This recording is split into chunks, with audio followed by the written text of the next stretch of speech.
You know what I love about this mug? It's the same on both sides. Yeah, it is. So you can choose happy no matter how you look at this. You know, it's interesting. Today is the 22nd, 18, 19, 22, and 22. So less than a week ago, I chose this mug. So something tells me it's become a little bit of an effort to choose happy lately, which is also why today's word art was this. And sometimes happiness must be chosen.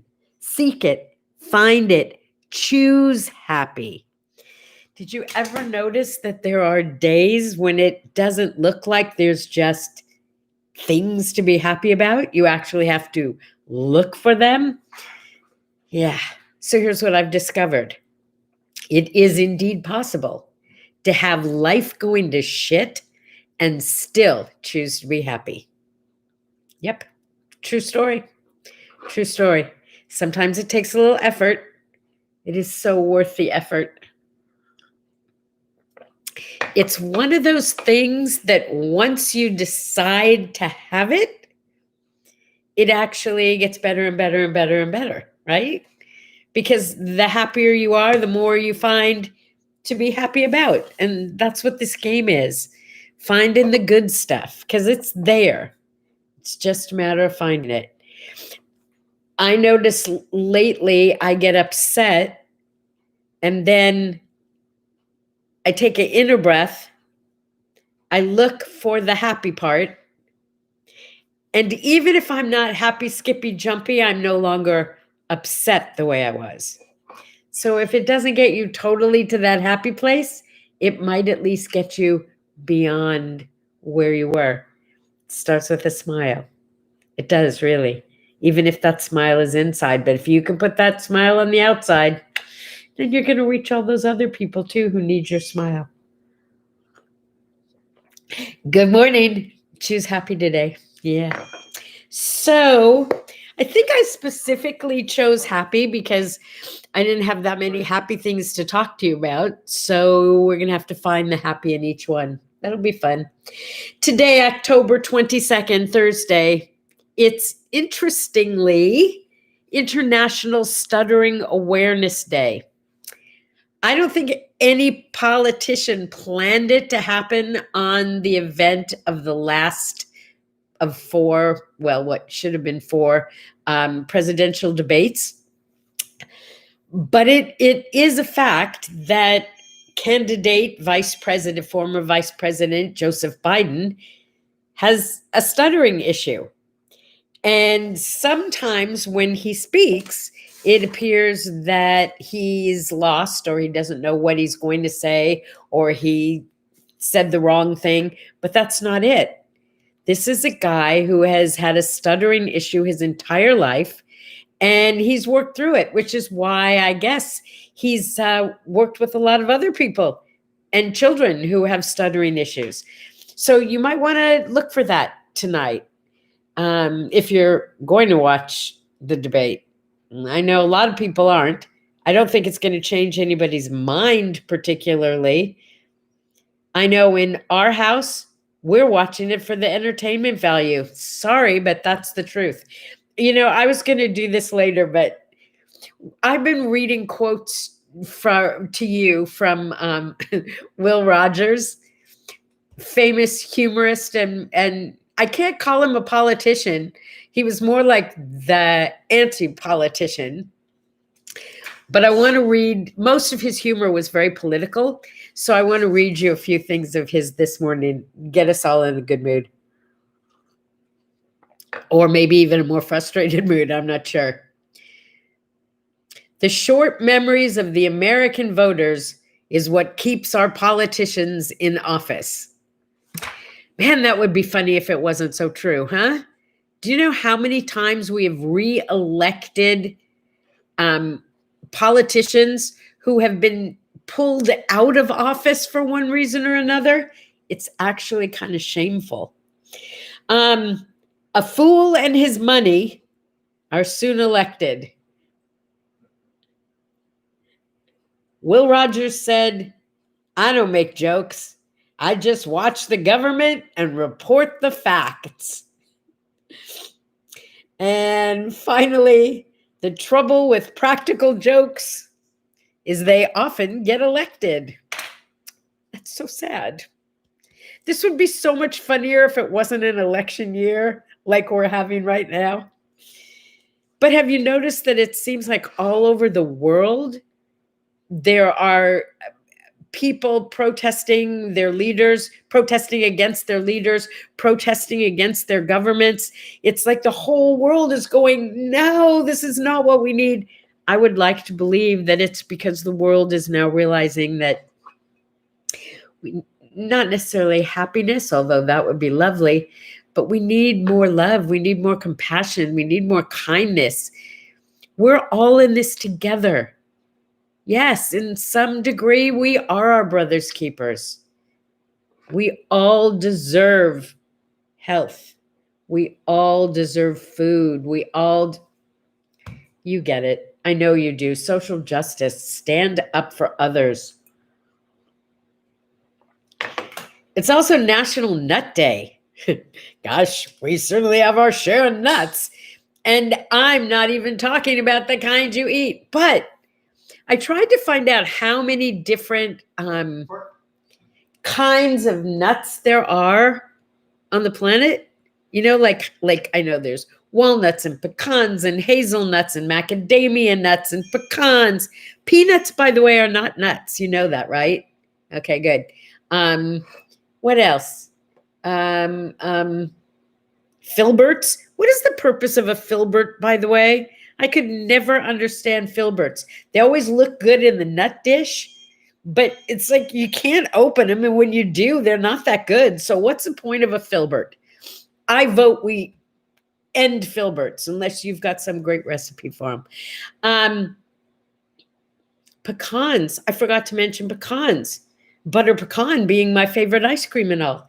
So the whole idea of National Nut Day is to get people to start eating healthier snacks. And in fact, I went online and I found a list of each kind of nut and what you get from that nut that's healthy. So that was kind of interesting. It's kind of fun to find that out. So happy Nut Day. Go be a nut, eat a nut, snack on a nut. What else? In 1938, we got our first Xerox copy, except it wasn't Xerox yet. But this guy invented the process where you could take glass and something else and make a copy.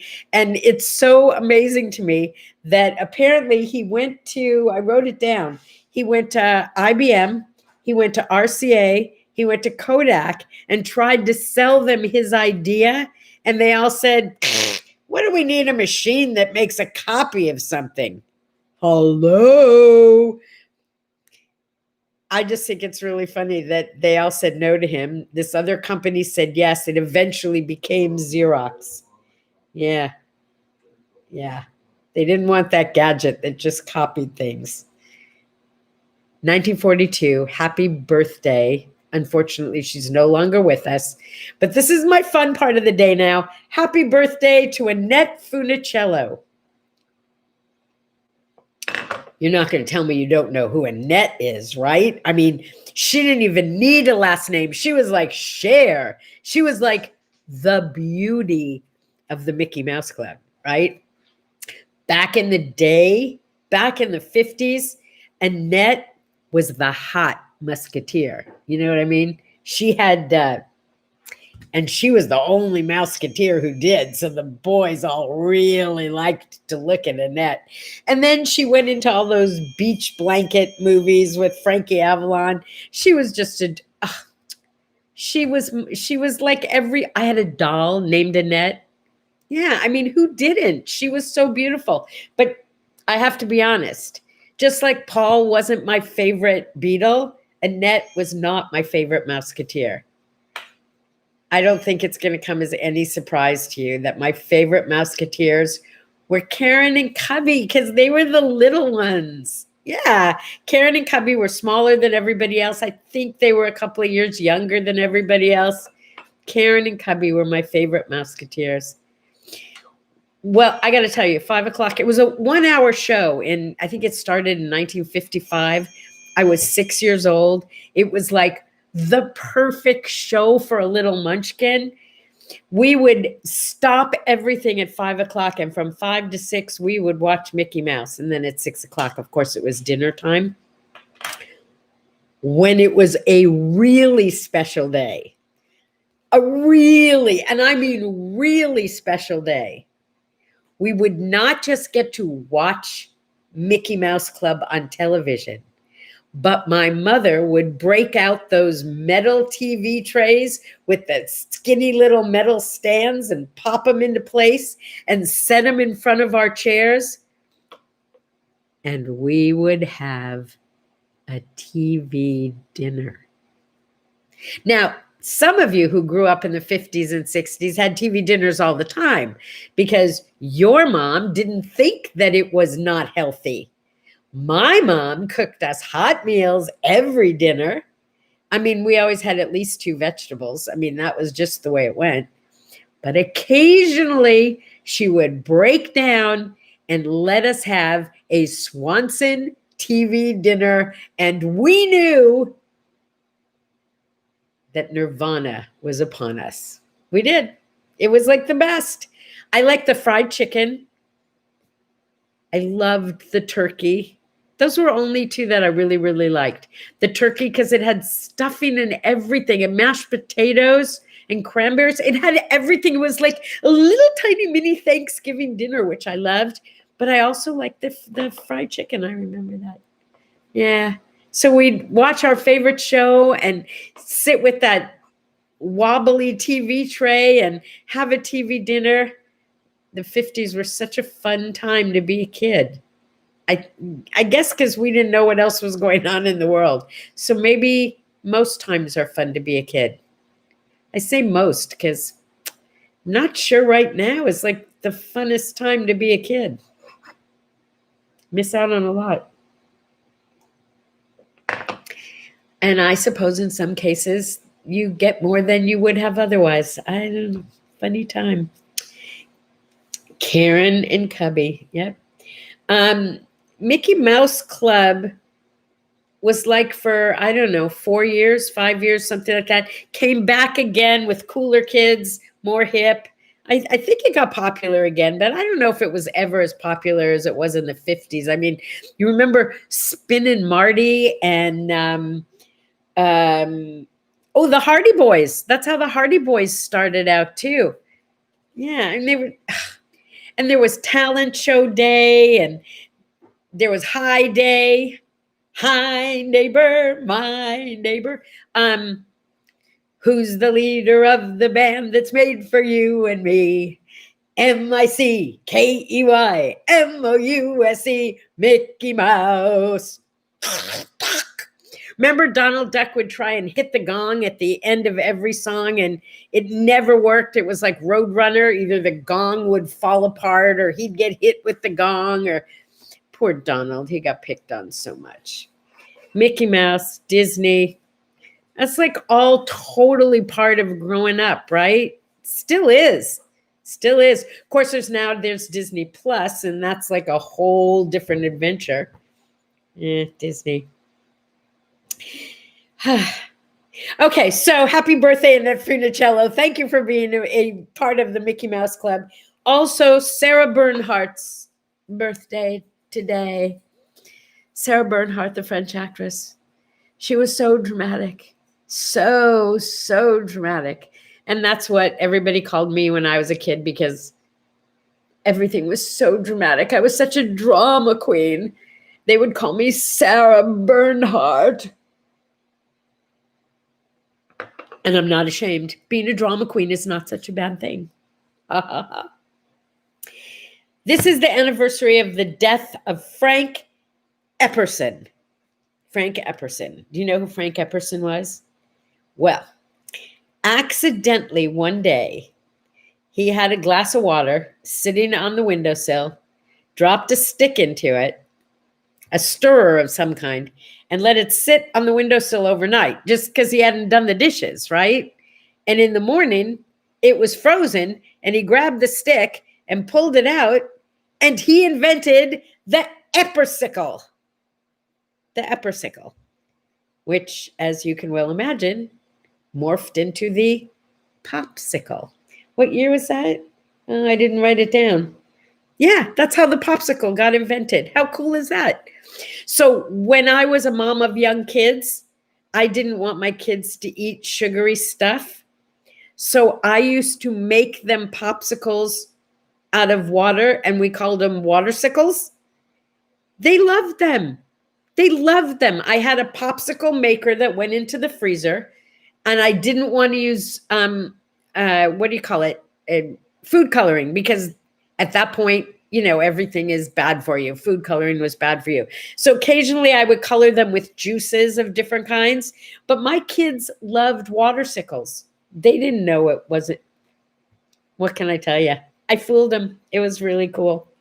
1918 Spanish flu. I just mentioned that because 2 cities, Baltimore and Philadelphia. I wrote it down. Oh, Baltimore and Washington, D.C., the Spanish flu was so bad that they ran out of caskets. History repeating itself. We'll get through this. We'll get through this with a whole lot of love and a whole lot of compassion. I know I did word art that said, it's all fun and games until somebody you love gets COVID. Basically, that's what it said. Because a very dear friend of mine and her husband both have COVID. He's currently in the hospital. She's trying to take care of herself at home. I wish there was some way I could help. And of course, this thing is highly contagious. His caregiver now has COVID. I don't know about the caregiver's family, but it just, the tentacles just go out and it spreads. Please stay safe. Please wear a mask. Many places, like I know here where I live, we've gone back a tier. We're closing things down again. We're quarantining again.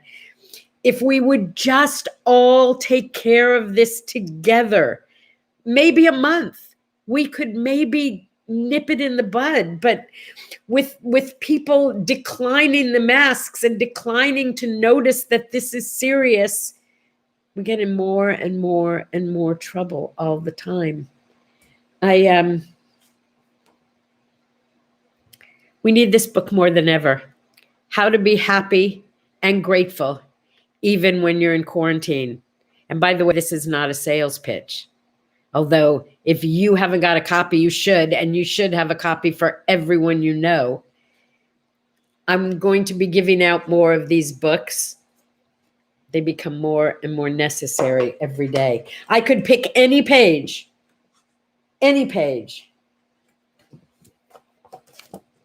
Tikkun Olam, that's Hebrew. It means repair the world. Be nice. The planet really needs some loving. Let's restore our planet back to a garden of paradise like it was. A multitude of changes are already taking place, many of which will actually benefit us in the future. The air and the water are cleaner. People and nations are cooperating, or at least beginning to cooperate like never before. And we're learning lessons that will pay huge medical dividends in the future. Be grateful at least for that. Our world, like the farmer's fields, is being slashed and burned, cleared and cleansed. Watching it happen is both disturbing and confusing. And we ask, what is the lesson? Where is the gift? Because I always say there's a lesson in a gift in everything that happens. Farmers burn their fields to remove some plants and to help others that are about to sprout.